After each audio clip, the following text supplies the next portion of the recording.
Hello दोस्तों, welcome to my channel और नए ब्लॉग में आपका स्वागत है। तो बेसिकली ये ब्लॉग जो होने वाला है, जो मेरे पिछले वीडियोस हैं जितने भी सारे मतलब ट्रैवल के हैं या फिर कहीं घूमने के हैं, ये उससे थोड़ा अलग होने वाला है। आपको याद होगा जो लास्ट टाइम जब मैंने शायद इससे पहले और उससे पहले जब मैंने कार बाई की थी, उसका जो वीडियो डाला था उसमें एंड में बोला था कि मैं इसका वॉक अराउंड दूंगा। और मैं ये भी बताऊँगा कि ये मेरी सेकेंड कार क्यों है, हमारी फर्स्ट वाली कार कौन सी थी, उसको क्या हुआ, वो भी मैं इसी वीडियो में शेयर करने वाला हूँ आपके साथ। तो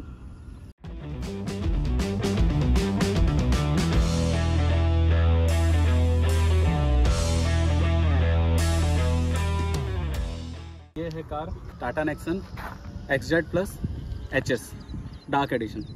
ओके, तो जैसे कि XZ plus it's like top model है ये गाड़ी का, और उसमें भी कैसे इन्होंने 3 ऑप्शन दिए हुए थे, एक HS है, एक ऑप्शनल है और एक P है। और जैसे कि टॉप में 3 मॉडल थे और उसमें से HS प्रेफर करने का हमारा एक ही रीज़न था। जो O और P है उन दोनों में क्या है कि एक में वेंटिलेटेड सीट आ रही है और एक में IR आ रहा है। IR करके जो इनका मोबाइल कनेक्टिविटी का जो एक ऐप है वो आ रहा है, और उसके व्यूज़ अभी तक रिव्यू जितने ना बहुत ज़्यादा भी अच्छे नहीं है। और जो O वाला है, जो अपना O वाला जो ऑप्शनल मॉडल है, उसके अंदर क्या हो रहा है कि एयर प्यूरीफायर निकल जाता है, जो कि इस वाले के अंदर रहता है। तो वेंटिलेटेड सीट हमने छोड़ दिया, और क्योंकि प्राइस डिफरेंस काफ़ी ज़्यादा हो रहा था उसका HS का और जो बाकी 2 टॉप मॉडल हैं, और फीचर्स भी बहुत ज़्यादा सारे मतलब सारे बहुत सारे फील गुड फीचर्स ही थे। तो इसके लिए हमने सोचा कि HS मॉडल के साथ ही जाते हैं। और डार्क एडिशन जो था, क्योंकि डार्क कलर अच्छा ही लगता है, ऑब्वियसली बात है। जब से आया तब से एक बार तो था थॉट कि कभी लेंगे, और तो एक थोड़ा सा अमाउंट इसका जो नॉर्मल मॉडल नॉर्मल कलर से उससे एक्स्ट्रा पे करना पड़ा। अराउंड 35,000 हमने खाली डार्क एडिशन के लिए एक्स्ट्रा पे करने पड़े। ठीक है, तो इन सब में से मैं एक चीज़ तो बोलना ही भूल गया कि एक्चुअली ये फेस लिफ्ट वाला वर्जन है। तो और अगर अपन इसका फ्रंट प्रोफाइल देखने जाए तो बीच सेंटर में लोगो है हमेशा की तरह, जैसे टाटा का लोगो है वही वाला। यहाँ पे देखेंगे तो ये ट्रायरो पैटर्न दिए हुए हैं थोड़े से, और नीचे भी ग्रिल पे भी ट्रायरो पैटर्न है, और ये थोड़े से ग्लॉसी हैं, ये थोड़े से मैट है। ये नंबर प्लेट के लिए ओके जगह दी है, ज़्यादा कुछ नहीं है। ठीक है, और अगर मैं इधर आ जाऊँ तो यहाँ इसका फॉग लैंप है। ओके, ये हेडलैम्प है, और यहाँ पे DRLs है। तो ये है हमारा हेलोजन ही है, ऑटो है वो भी। ये DRL से ये LED चलते हैं, और ये नॉर्मल अपना हेलोजन वाले हैं फॉग लैंप। ठीक है, तो अगर साइड प्रोफाइल से देखने के लिए जाएँ तो यहाँ से इसका 16 इंचेस के अलॉय व्हील है यहाँ पे। ठीक है, और डार्क में ही रखा है इसको, ऐसा कुछ नहीं कि थोड़ा क्रोम में दे दिया फिर सिल्वर में दे, वैसे नहीं दिया। यहाँ देखने जाएंगे तो छोटी छोटी जगह पे इन्होंने बैजिंग का काम किया। यहाँ पे नेक्सन है, यहाँ पे डार्क की बैजिंग है, और ये 2 बहुत है थोड़े अच्छे फीचर्स इसके ये हैं कि ये जो वाइपर्स है ये भी ऑटो रेन सेंसिंग है। जो अपना सनरूफ है, एक्चुअली सनरूफ वाला मॉडल है, तो सनरूफ भी है, वही थोड़ी बारिश आती है ये भी बंद हो जाता है। और ये अपने ORV में ये भी ऑटो है। ठीक है, और ये यहाँ पे रिक्वेस्ट सेंसर है यहाँ पे हैंडल पे भी। ठीक है, अगर इसकी बैक प्रोफाइल देंगे तो पीछे कैसा है, यहाँ पे बिल्कुल सेंटर में एक नेक्सन की बैजिंग है। यहाँ पे अपना रिवर्स पार्किंग कैमरा है। यहाँ पे ये इसको सेंसर दिया हुआ है, इसको ये बूट ओपन करने के लिए। और जो बूट है इसका, it is around like 350 litres का बूट है इसमें, अगर अपन देखना चाहें तो यहाँ पे इन्होंने आई थिंक 3 kgs के लिए यहाँ पे ये हैंडल भी दिए हुए हैं अगर कुछ चीज़ लटकानी हो तो। और काफ़ी अच्छा खासा स्पेस है। और इसका जो एक्स्ट्रा टायर है वो नीचे पड़ा हुआ है। ठीक है, बाकी बाद में दिखाऊंगा। ठीक है, और ये काफ़ी हैवी है एक्चुअली। अपन जानते हैं कि ये 5 स्टार रेटेड गाड़ी है और काफ़ी हैवी होता है। अगर मैं इसका ऐसे छोड़ देता हूँ तो बिल्कुल बंद नहीं होगी। इसके लिए थोड़ी ज़्यादा ताकत लगानी पड़ती है तो ही जाके ये बंद होता है। तो पता चलता है गाड़ी की बिल्ड क्वालिटी कैसी है। मतलब ऐसे जो बोलते हैं 5 स्टार रेटिंग जो बोलते हैं इसको हर बार, वो ऐसे ही नहीं है, मतलब समझता है इसको हाथ लगाते बिल्ड क्वालिटी। जो इसकी जो टेल लाइट है वो भी कैसा लगता है, ट्रायरो पैटर्न में लगती है, तो काफ़ी सुंदर लगती है पीछे जब लाइट है रात के टाइम पे। और इसका जो ये वाइपर है ये भी ऑटो है एक्चुअली, जो जैसा आगे है वैसे वैसे। और जो इसका एंटीना है वो शार्क फैन एंटीना, नॉर्मल से अलग थोड़ा शार्क फैन एंटीना अच्छा लगता है। और टाटा की हर गाड़ी में खास बात है कि यहाँ पे कोई ना कोई 2 जानवर, जैसे अगर काजीरंगा हो गया तो उसमें वो राइनो का आता है, तो इसमें भी 2 एनिमल्स के इन्होंने यहाँ पे प्रिंट करता हूँ। बेसिकली सब ऑलमोस्ट टाटा की सारी गाड़ियों में ये करते हैं यहाँ पे। और बेसिकली यही वोकल फॉर लोकल का बैजिंग तो है ही है, टाटा की गाड़ी है तो अच्छा ही लगता है। अगर आप अपने टाटा का कोई भी प्रोडक्ट बाय करो तो थोड़ा तो ऐसे ही लगता है। हाँ, ओके, तो बाहर का अपन ने देख लिया है। और हाँ, सबसे बहुत अच्छी बात है इसका जो ग्राउंड क्लियरेंस, आई थिंक ये मैक्स इन द सेगमेंट है मेरे हिसाब से। और अभी हम लोग जहाँ गए थे वहाँ से आ रहे थे, ऑलमोस्ट इतना हाइट का जो बम्पर था वो भी इस गाड़ी ने हाँ स्लो करके पास किया, लेकिन इतने हाइट का ऑलमोस्ट जो बम्पर था वो भी बड़ी आसानी से हमने मतलब पार कर लिया था। तो अगर आपको ऑफ रोडिंग करनी है तो उसके लिए भी ये गाड़ी मस्त है, मतलब बहुत सूटेबल गाड़ी है। तो ठीक है, बाहर से तो हो गया है। और अगर यहाँ देखूँ तो ये डोर वाइजर में भी एक टाटा की बैजिंग है यहाँ पे। तो ये एक्चुअली ये बाद में लगा के मिला था हमको, शोरूम वालों ने लगा के दिया था अलग से। तो बाहर से देख लिया, अभी अपन एक काम करें, अंदर चलते कि अंदर इसका।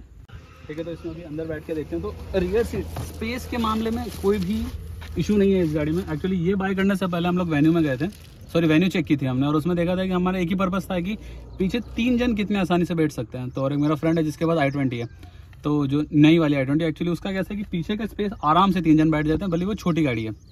इसमें कैसा है, तो हमने पहले सोचा कि एक बार वेन्यू देख लेते हैं, और वेन्यू देखेगा तीनों बैठे एक साथ तो भाई बिल्कुल कंफर्टेबल नहीं था। तो उसके बाद वापस से नेक्सन के पास है, ठीक है। अगर आप देखें यहाँ पे तो अच्छा खासा मुझे इसका थाई सपोर्ट मिल रहा है। ऑलमोस्ट मेरी हाइट अराउंड 5.8 है, और थाई सपोर्ट मुझे यहाँ तक का मिल रहा है, ठीक है। और आगे भी काफ़ी ज़्यादा स्पेस मतलब है मेरे पास, यहाँ पे लेग रूम भी है, हेडरूम भी काफ़ी ज़्यादा है। हाँ बस थोड़ा इसका ये जो शेप है इसका ऊपर वाले शेप कैसा है, इस तरह से घुमा हुआ है, ठीक है। तो यहाँ पे थोड़ा आपको कम मिलता है, बट अगर आप थोड़े रिलैक्स होकर बैठ जाओ यहाँ पे तो आपके लिए काफ़ी ज़्यादा कंफर्ट वाली बात हो जाती है। ओके 3 जन हो गए तो देख सकते हैं हम 2 जन बैठे हैं यहाँ से, ठीक है।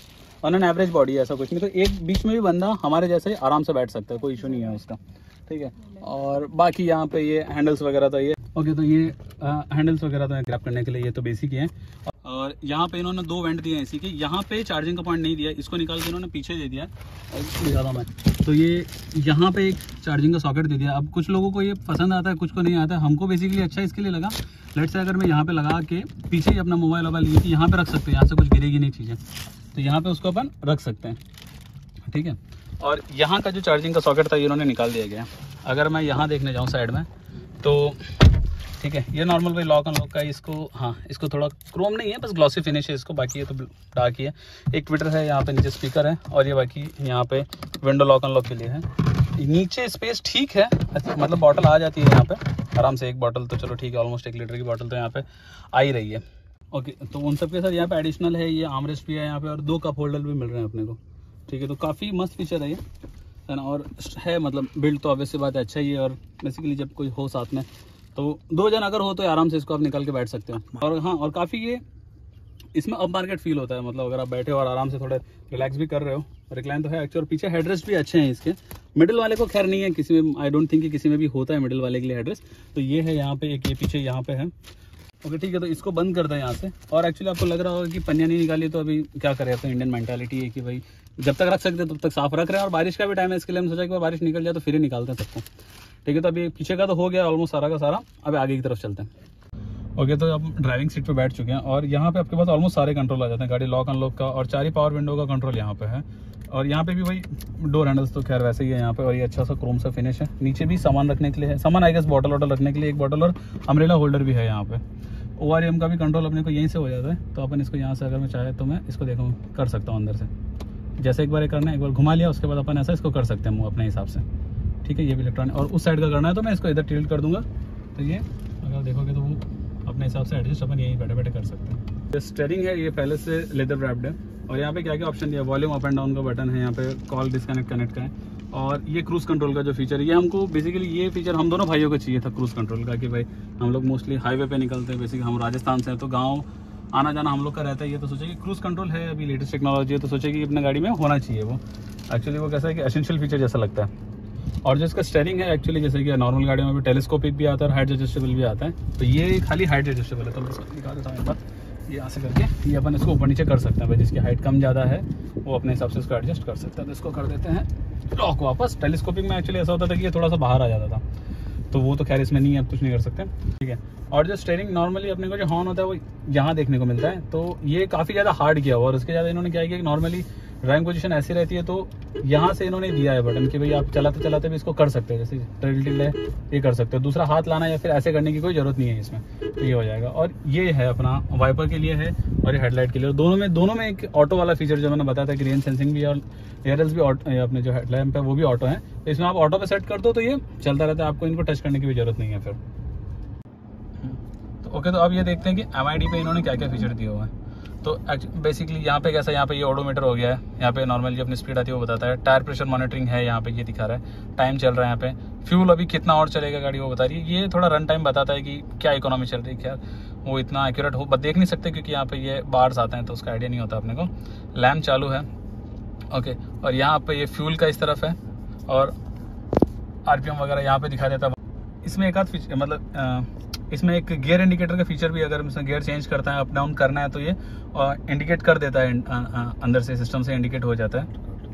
ओके, तो इसके अंदर इसमें गियर शिफ्ट इंडिकेटर्स भी हैं, और जो मोड सिटी आपको जो दिख रहा है वो बेसिकली जो इसमें 3 मोड्स हैं। सिटी है, यहाँ पे देख सकते हैं अपन, ये मोड्स है इसका, एक सिटी है, इको है, स्पोर्ट्स है। ठीक है, अगर मैं यहाँ से इसको चेंज करता हूँ तो सब मतलब ऐसा सिस्टम से आवाज़ भी आएगी कि एक्टिवेट हुआ है और सामने आपको दिखेगा। और मैं इसको वापस से स्पोर्ट्स पे डालता हूँ और ये सिटी पे वापस हमने इसको सेट कर दिया। तो बेसिकली अपने को मोस्टली नॉर्मल गांव में इस साइड में चल रहा है तो अपने को इकोनॉमी ही, इको मोड ही अपने को काफ़ी ज़्यादा एडवांटेज रहता है। ओके, तो यहाँ पे लेफ्ट हैंड साइड में इन्होंने पुश स्टार्ट स्टॉप का बटन दे रखा है। नॉर्मली राइट हैंड साइड होता है, मतलब फ्रंट की 2 गाड़ियाँ हैं होंडा वाली, वो इस तरफ देते हैं, बट यहाँ पे इन्होंने इस साइड में दिया हुआ है।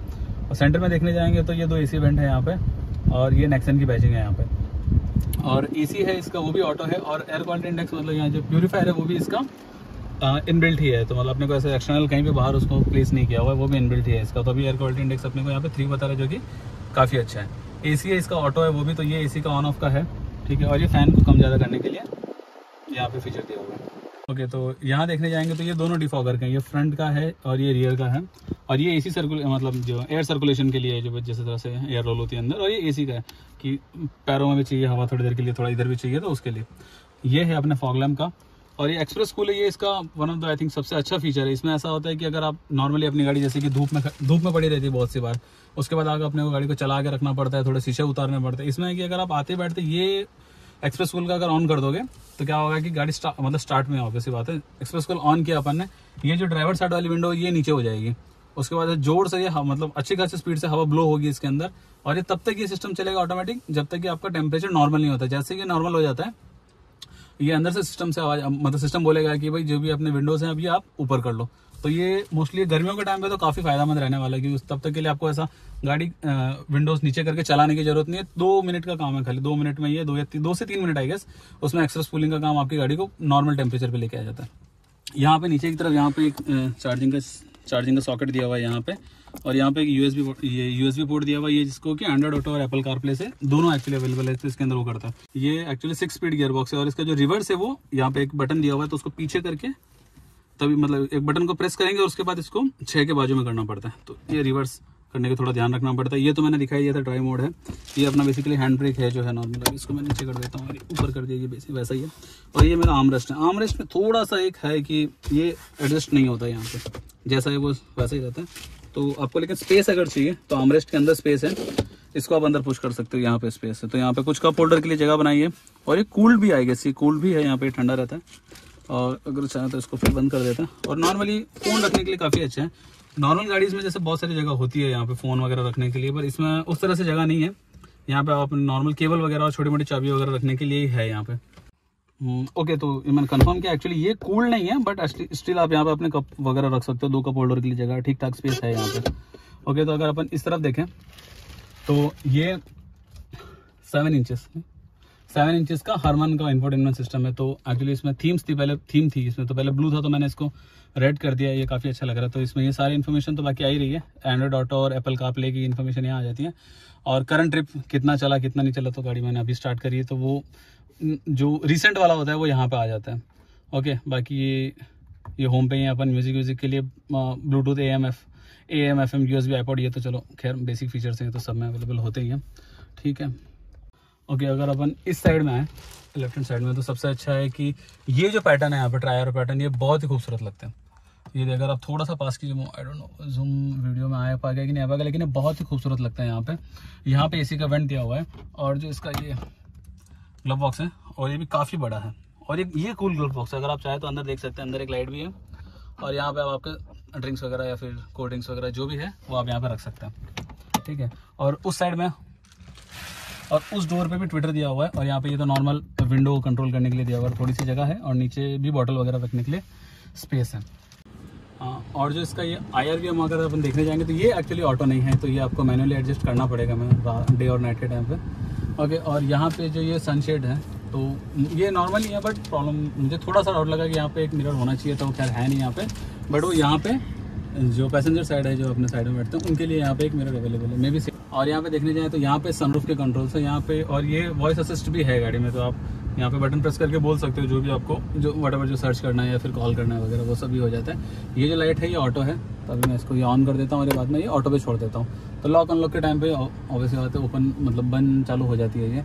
और यहाँ पे ये तीनों सनरूफ के फीचर दिए हुए हैं, ये मुझे सनरूफ ओपन करने के लिए पूरा का पूरा, और ये वापस इसको एक बार अगर मैं इसको प्रेस करके छोड़ दूँगा तो ये 1 क्लिक में हो जाएगा बंद। और ये पीछे थोड़ा सा यहाँ पे एक स्पेस होता है, उसको अगर ये इसके लिए अगर थोड़ी एयर पास होनी चाहिए यहाँ पे, तो यहाँ पे इन्होंने अच्छा सा ऑप्शन दिया है। और इस सनरूफ के बारे में सबसे अच्छा ये है ओके। और अगर मैं इसको पूरा ओपन कर देता हूँ, देखो सबसे अच्छा इसका फ़ायदा क्या है, इसको पूरा ओपन होने देते हैं एक बार, ठीक है। तो कैसा माना कि भले ये 4 सीटर गाड़ी है, तो इसमें क्या क्लॉस्ट्रोफोबिक बिल्कुल फील नहीं होगा। और कितनी ज़्यादा सनलाइट आ रही है इसके अंदर, और सेंटर में होने की वजह से कैसा है कि चारों तरफ फैल रही है, तो ये काफ़ी अच्छा फीचर लगा है मुझे इसका। और सनरूफ एक्चुअली मेन फीचर तो मुझे ये लगता है कि अगर वो है तो अगर किसी को क्लॉस्ट्रोफोबिक फील होता भी होगा तो वो उनको नहीं होगा, क्योंकि ओपन लगेगा, दोनों चारों तरफ से विंडो है, ऊपर से भी लाइट आ रही है, तो वो उनके लिए ज़्यादा बेहतर होगा ओके। और जो इसकी ये जो सीट है, ड्राइविंग सीट है, इसके कैसे हाइट एडजस्टेबल है, तो यहाँ पे इन्होंने ये दिया है। और आगे पीछे करने के लिए तो यहाँ पे जो नॉर्मली होता है वही। और बाकी इन जो क्लच ब्रेक और इनका जो पैडल का है, तो ऐसा है कि बहुत आपको स्ट्रेच नहीं करना पड़ता है, काफ़ी आराम से बैठ के कम हाइट का बंदा भी इसको वहाँ तक एकदम एंड तक पहुँच सकता है, ज़्यादा उसको स्ट्रेच नहीं करना पड़ता, ठीक है। और एक्चुअली ये है कि जो डार्क एडिशन था उसके अंदर कैसा लेदर रैप्ड ये जो सीट है ये लेदर वाली आ रही थी, हमको पहले पता नहीं था। ये वाली सीट्स अगर मैं दिखाऊँ आपको तो ये पहले से लेदर रैप्ड है, तो मुझे उसको अलग से लेदर वाली कराने की ज़रूरत है नहीं। तो और स्पेशली आई थिंक ये शायद डार्क एडिशन में ही इस मॉडल में आ रहा था, तो आगे से जो दूसरे मॉडल आते हैं जो सेम एचएस वाले शायद उनमें नहीं है ये लेदर वाला, बट बाकी इसके अंदर 1.2 टर्बोचार्ज रेवोट्रॉन का इंजन है इसके अंदर, तो पावर और परफॉर्मेंस की तो कोई इशू है ही नहीं इसके अंदर, ठीक है। हाँ भले एवरेज थोड़ी कम हो जाती है, इसके लिए वो मोड्स वगैरह दिए हुए हैं। और बेसिक जो अपना क्रूज़ कंट्रोल है, तो आपका जब टर्बो चार्जर तो आपको क्रूज़ कंट्रोल थोड़ी सी इकोनॉमी को कंट्रोल करने में आपकी हेल्प करेगा ओके। तो एक गाड़ी के बारे में तो मैं आपको सारा डिस्क्राइब कर दिया। और हमने यही गाड़ी क्यों ली, बेसिकली नेक्सन ही क्यों ली हमने, तो इससे पहले हमारे पास क्या थी, हमारे पास अर्टिगा थी 2017 में हमने ली थी। और उसके साथ हमारे साथ ये हुआ कि हम यहाँ से राजस्थान जा रहे थे, और उस टाइम पे अनफॉर्चुनेटली या कुछ भी कहें उसको, हम दोनों भाई ड्राइव कर रहे थे। और यहाँ से ऑलमोस्ट हम रात को निकले थे, और गुजरात में एक लूनावाड़ा करके एक प्लेस है, तो वहाँ जाके हमारा एक्सीडेंट हुआ। और एक्सीडेंट ऐसे कैसे हुआ है कि किसी चीज़ से हम लोग नहीं टकराए थे, हमको लग गई नींद, ठीक है। और हम लोग कैसे तो 2 जन थे, नॉर्मली सब बोलते हैं कि जब गाड़ी हो तो 2 जन हो तो बाजू वाला नहीं सोना चाहिए, तो हमने थोड़ा सा उसको बोले लाइटली ले लिया, नहीं लेना चाहिए था वैसा करके। बट हम शिफ्ट बाय शिफ्ट चला रहे थे, पहले मैं चलाया, फिर भाई ने चलाया, फिर इसने चलाया, फिर मैंने चलाया। हम शिफ्ट करते करते वहाँ तक पहुँचे, और जस्ट हमने ड्राइवर ऑलमोस्ट आधे घंटे पहले चेंज किया था। अभी मैं जब चला, मैं इधर सोने के लिए आया, भाई उधर, और वहाँ से थोड़ा सा जो टाइम निकला, और जितने में नींद उड़ती है तो हमको लगता है गाड़ी रोल हो रही है। और मतलब हुआ यही कि बेसिकली नींद की झपकी लग गई, गाड़ी 70-80 की स्पीड पे होगी, और स्टीयरिंग घूम गया, और हमारी गाड़ी रोड के साइड में आके एक तरह से बहुत बड़ी खाई तो नहीं, लेकिन छोटी सी खाई में आकर पलट गई। जस्ट इस सीन के बाद मैं इसका एक फोटो डाल दूंगा, तो मैं दिखा दूंगा उसमें कि क्या कंडीशन हो गई थी गाड़ी की। गाड़ी पूरी की पूरी डैमेज हो गई थी। तो वो होने के बाद, और भगवान से तो बिलीव उस पर मतलब जितना हो सकता था उतना हो गया, कि उस कंडीशन में भी हम दोनों पे एक भी इंटरनल इंजरी नहीं हुई। मुझे शायद खाली यहाँ पे लगा, यहाँ पे थोड़ा बहुत कटा था, हाँ भाई को लगा सिर पे, और उसको 30-35 टाँके आ गए थे, और लेकिन इंटरनल कुछ नहीं हुआ। और नसीब इतना मानिए हम लोग कि 6 बजे एक्सीडेंट हुआ, और 9 बजे हमने टाँके वाके लग गए हमारे। और भगवान कुछ लोगों ने मतलब कुछ क्या काफ़ी लोगों ने हमारी हेल्प की, हॉस्पिटल ले गए वहाँ से। उसके बाद 9 बजे तक हम लोग ऑलमोस्ट रेडी हो गए, और खुद जाके सिटी स्कैन भी कराए। भाई के सिर पे लगी थी उसके लिए, इसलिए ऑलमोस्ट हम लोग नाइट तक रुके वहीं हॉस्पिटल में। और उसके बाद हमारे पेरेंट्स थे, वो जो राजस्थान से जो आने थे, वो जो मेरे पेरेंट्स, मेरे वाइफ के पेरेंट्स जो आ सकते थे, वो शाम तक होते होते पहुँच गए। और एक मेरे वाइफ का जो कज़िन भाई था, और लकीली वो भी पास में रहता था, तो वो भी आ गया था दोपहर तक, तो उसके थ्रू हमको काफ़ी हेल्प मिल गई। तो गाड़ी मेरी वहाँ एक्सीडेंट हुआ, और वो वहीं के सर्विस सेंटर पे गई, और वो वहीं ख़त्म हो गई। तो हमने उस पर सोच लिया था कि अब गाड़ी लेनी है, तो ऐसा कुछ नहीं था कि मारुति के साथ कुछ प्रॉब्लम है, बट ऐसा था कि अब लेना है तो 5 स्टार रेटेड ही लेना है गाड़ी की, ठीक है। तो भले थोड़े फीचर कम मिल जाएंगे तो चलेगा, कुछ कम मिल जाएगा तो चलेगा। तो हम लोग पहले टियागो से स्टार्ट किया था, फिर सोचा कि यार एक काम करते हैं, पिछली बार जो गाड़ी ली थी उसका लेने का पर्पज़ कुछ और था, तो इस बार ये सोचा कि एक काम करते हैं, सबके जो विशेष हैं वो मिलाते हैं, कि भाई वाइफ को क्या चाहिए, वाइफ को चलो सनरूफ चाहिए, हमको क्या चाहिए, हमको भी क्रूज़ कंट्रोल चाहिए, बिल्ड क्वालिटी अच्छी चाहिए। तो सारा कुछ जो भी था हमने समअप किया, और पूरी फैमिली के अकॉर्डिंग हमने ये गाड़ी ली, ठीक है। तो यही था रीज़न हमारा एक्चुअली ये दूसरी गाड़ी, और यही टाटा नेक्सन ही लेने का। इससे ज़्यादा इनफैक्ट ये हैरियर वगैरह लो, लेकिन फिर वही बजट स्ट्रेच होता है, तो फिर उसको भी नहीं था। तो ये अपने बजट में भी थी, तो इसकी वजह से इसको फाइनल किया हमने। तो ये थी वो जो लास्ट टू लास्ट वीडियो मैंने बोला था, मेरी जो बैक स्टोरी है वो रह गई थी, तो मैंने इसके माध्यम से कंप्लीट कर दिया। तो फाइनली मेरा इसका वॉक अराउंड भी हो गया है, मेरी बैक स्टोरी भी कंप्लीट हो गई। तो मेरे जो 2 कमिटमेंट्स थे वो मैंने कंप्लीट कर दिए। और कैसा लगा ये वीडियो? ये इन्फॉर्मेटिव वीडियो था मेरी तरफ से, मेरी साइड से पूरा का पूरा, इसमें कुछ भी एक्स्ट्रा नहीं डाला। हमने कोशिश की थी कि पूरा इसको हो सके जितना हम इन्फॉर्मेशन शेयर कर पाएँ कि जो लोग अगर कोई भी लेना चाहता है तो इसको ले सके आराम से। तो वीडियो कैसा लगा ज़रूर मुझे कमेंट करके बताइएगा, और अगर दूसरी कुछ क्वेरीज हो तो वो भी मुझे पूछें। हाँ, और एक छोटा सा मुझे इसमें एक इशू तो नहीं लग रहा है, बट वो इसकी बनावट ही ऐसी है, तो वो उसके हमको प्रैक्टिस होने के लिए थोड़ी सी ज़रूरत टाइम लगेगा, क्योंकि जो इसका जो ए पिलर है वो काफ़ी बड़ा है। उसकी वजह से क्या होता है कि जब यहाँ से कोई आ रहा है तो अगर जब तक आपको प्रैक्टिस नहीं है उतनी अच्छी, तो ये है ना इतना बड़ा है कि आपको वो एडजस्ट करने में आपको थोड़ा टाइम लग सकता है। तो ये इसका थोड़ा सा इशू है, नॉर्मल गाड़ी में थोड़ा छोटा होता है, लेकिन इसका ए पिलर काफ़ी बड़ा है, तो वहाँ पे आपको थोड़ा ध्यान रखना पड़ता है चलाते वक्त। अभी प्रैक्टिस हमको इतनी हुई नहीं है काफ़ी, और मैं तो एक्चुअली 2 साल के बाद ही गाड़ी चला रहा हूँ, उसके बीच में मेरा गाड़ी चलाना इतना हुआ ही नहीं था, तो अभी वापस से रिज्यूम किया गाड़ी चलाना। ओके, तो ब्लॉग को यहीं एंड करते हैं अपन, और कैसा लगा है ब्लॉग ज़रूर बताइएगा, और नए हैं तो चैनल को सब्सक्राइब करिए और अपने दोस्तों के साथ शेयर करिए जिसको भी टाटा नेक्सन लेनी है, और डार्क एडिशन वैसे ही बहुत अच्छी लगती है। तो धन्यवाद यहाँ तक बने रहने के लिए, मिलते हैं अगले ब्लॉग में, बाय बाय।